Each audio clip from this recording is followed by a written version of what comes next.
Hi guys, this उत्कर्ष श्रीवास्तव। अभी तक हमने अपने कोर्स के 6 मॉड्यूल्स कंप्लीट कर लिए हैं। अब हम अपने कोर्स का 7वां मॉड्यूल यानी इनपुट आउटपुट स्ट्रीम्स स्टार्ट करते हैं।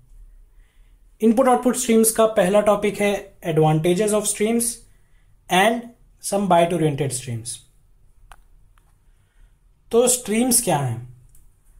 स्ट्रीम्स किसी पतली नदी को कहते हैं और साथ में अगर कोई लिक्विड फ्लो हो रहा हो तो उस फ्लो को स्ट्रीम कहा जाता है। सिमिलरली जावा में streams means collection of bytes और characters. An input output stream represents an input source or an output destination.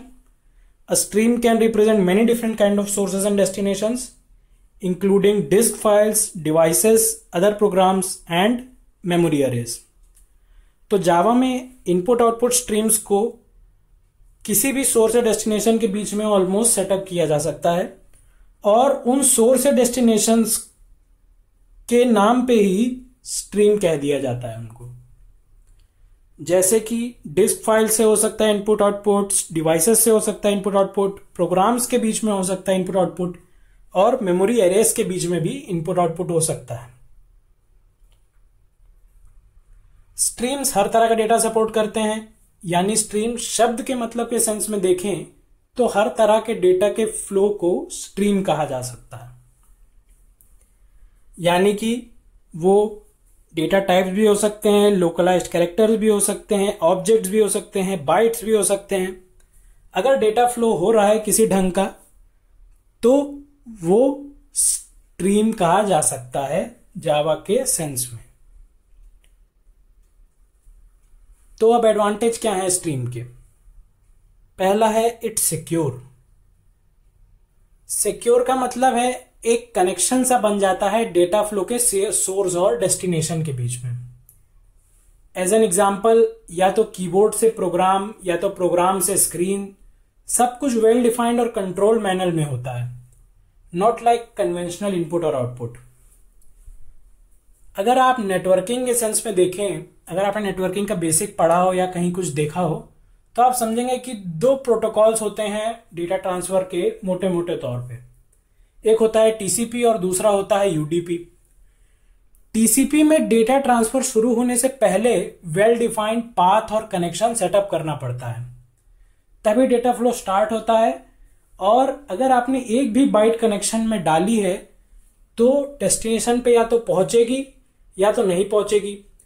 अगर पहुंचती है तो आपको एक मैसेज वापस मिलता है कि डेटा पहुंच गया है एज एन एक्नॉलेजमेंट। तो स्ट्रीम्स इस तरह से सिक्योर ढंग से काम करता है। कनेक्शन बन गया सोर्स और डेस्टिनेशन के बीच में, फिर डेटा ट्रांसफर आप उस स्ट्रीम के थ्रू करेंगे तो गारंटी है कि आपका काम हो जाएगा जो आप करना चाहते थे उससे। यूडीपी के सेंस में क्या होता है, कनेक्शन बनता नहीं है सोर्स और डेस्टिनेशन के बीच में। एक डेटा आपने सेंड किया, वो किसी भी पाथ से जाएगा और डेस्टिनेशन तक पहुंचने की कोशिश करेगा। उसमें कोई गारंटी नहीं होती है, मगर एक सेंस में देखें तो यूडीपी डेटा ट्रांसफर थोड़ा सा क्विक होता है। इसी मामले में थोड़ा सा स्ट्रीम्स स्लो हैं जावा में। दूसरा पॉइंट है इट्स सिस्टमैटिक। जैसा आपको पिछले पॉइंट में समझाया मैंने, अगर सिक्योर है तो सिस्टमैटिक तो है ही। पहले स्ट्रीम सेटअप करो सोर्स और डेस्टिनेशन के बीच में, फिर उसका काम लो। ये बड़ी से बड़ी जावा एप्लीकेशन में कॉमन चीज है। डेटा ट्रांसफर के लिए आपको स्ट्रीम सेट करनी पड़ेगी सोर्स और डेस्टिनेशन के बीच में और फिर आप उसके थ्रू डेटा रीड और राइट कर सकते हैं। इसी तरह से स्ट्रीम्स का यूज सिस्टमैटिक होता है। थर्ड पॉइंट है इट हैज यूनिफॉर्मिटी। जैसा कि मैं आपको पहले कई बार बता चुका हूं, जावा प्लेटफॉर्म पे डिपेंड नहीं करता। एक जावा प्रोग्राम सारी रिसोर्सेज और कंप्यूटेशनल कैपेबिलिटीज जेडीके से डिराइव करता है और जेडीके ही एग्जीक्यूशन कंट्रोल करता है, सिस्टम लेवल पर या तो एग्जीक्यूशन लेवल पर। सिमिलरली ये स्ट्रीम सेटअप करने का फंडा हर प्लेटफॉर्म पे कॉमन है। एक ही स्ट्रीम्स का नाम है हर प्लेटफॉर्म पे, एक ही उनका काम करने का तरीका है। सिंटैक्स और स्ट्रीम क्लासेस के नाम हर सिस्टम पे कॉमन होते हैं। इसीलिए स्ट्रीम का इस्तेमाल बहुत ही यूनिफॉर्म है as an input output system. अब हम कुछ बाइट ओरिएंटेड स्ट्रीम्स के बारे में बात करते हैं। जैसा कि जावा में अभी तक आपने देखा ही होगा, एक्सेप्शन तक की क्लासेस डिफाइंड है। सिमिलरली इनपुट आउटपुट के लिए भी जो जो चीजें आप स्ट्रीम्स का इस्तेमाल करेंगे उनकी क्लासेस प्री डिफाइंड है और आपको उन क्लासेस का इस्तेमाल करना है कनेक्शन सेटअप करने के लिए बिटवीन सोर्स एंड डेस्टिनेशन, और फिर उस स्ट्रीम से आप डेटा फेच या पुश कर सकते हैं। अब जावा में रीड और राइट दो ढंग से होता है। उनमें से एक है या तो हो गया बाइट्स और दूसरा हो गया कैरेक्टर्स। कैरेक्टर्स असल में तो कलेक्शन ऑफ 16 बिट्स ही होते हैं, मगर वो एक पैकेट की तरह फ्लो हो सकते हैं कैरेक्टर ओरिएंटेड स्ट्रीम्स के अंदर। जावा में कैरेक्टर 16 बिट्स का होता है, जैसा मैंने आपको पहले बताया था। बाइट ओरिएंटेड में एक एक बिट स्पेसिफिक होती है, सेपरेट होती है। तो java.io पैकेज में कुछ क्लासेस डिफाइंड है।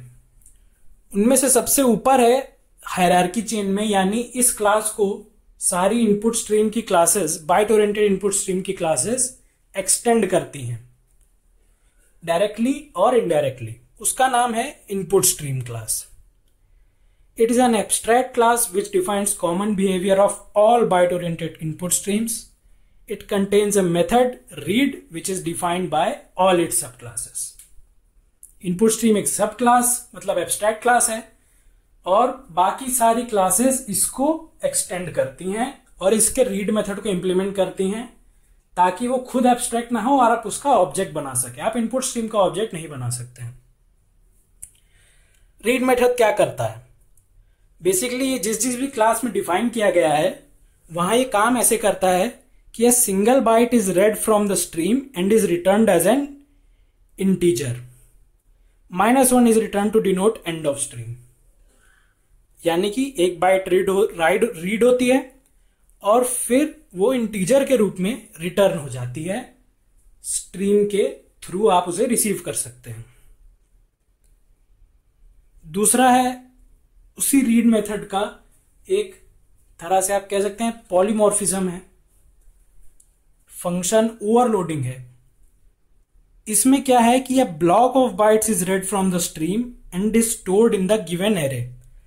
आप एक एरे बनाएंगे बाइट का और उसे एज एन आर्ग्यूमेंट भेजेंगे रीड मेथड कॉल करते समय स्ट्रीम का, और वो स्ट्रीम आपको जो जो बाइट रीड करेगा अपने स्ट्रीम के थ्रू वो इस एरे में एक एक इंडेक्स पे डालता जाएगा और फिर एक इंटीजर रिटर्न करेगा जो इस बाइट एरे का साइज होगा।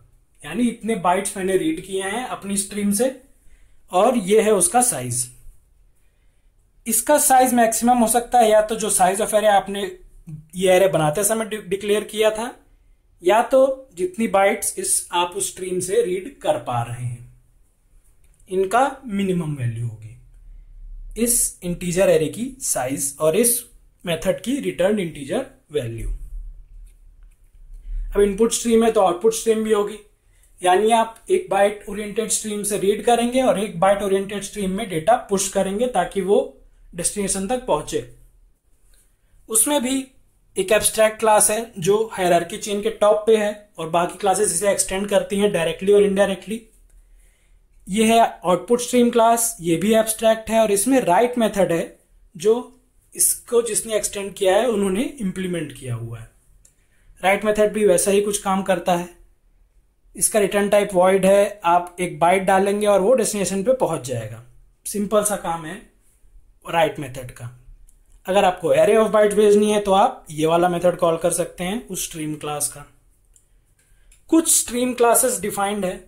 एक है बफर्ड इनपुट स्ट्रीम, ये असल में फिल्टर इनपुट स्ट्रीम नाम की क्लास को एक्सटेंड करती है और फिल्टर इनपुट स्ट्रीम क्लास को एक्सटेंड करते हैं, यानी ये इनडायरेक्टली एक्सटेंड करता है इनपुट स्ट्रीम क्लास को।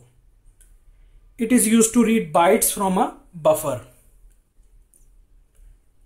फाइल इनपुट स्ट्रीम क्या है? It is use to read bytes from a file. File output stream क्या है? It is use to write bytes to a file. Stream के नाम से ही उनका काम का पता चल जाता है। इस ढंग से स्ट्रीम के क्लासेस के नाम बनाए गए हैं कि ये यूजेबल आसान हो और रीडेबल भी हो।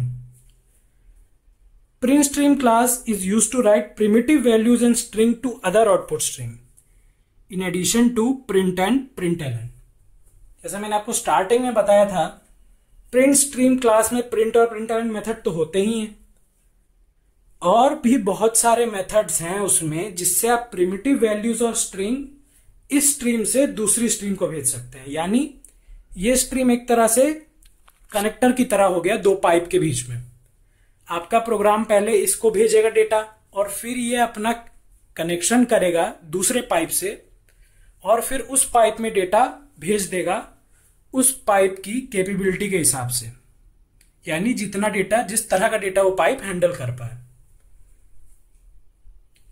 तो ये हो गई कुछ बाइट ओरिएंटेड स्ट्रीम्स। ऐसी बहुत सारी स्ट्रीम्स हैं, मगर ये आप ज्यादातर इस्तेमाल करेंगे अपने प्रोग्राम में।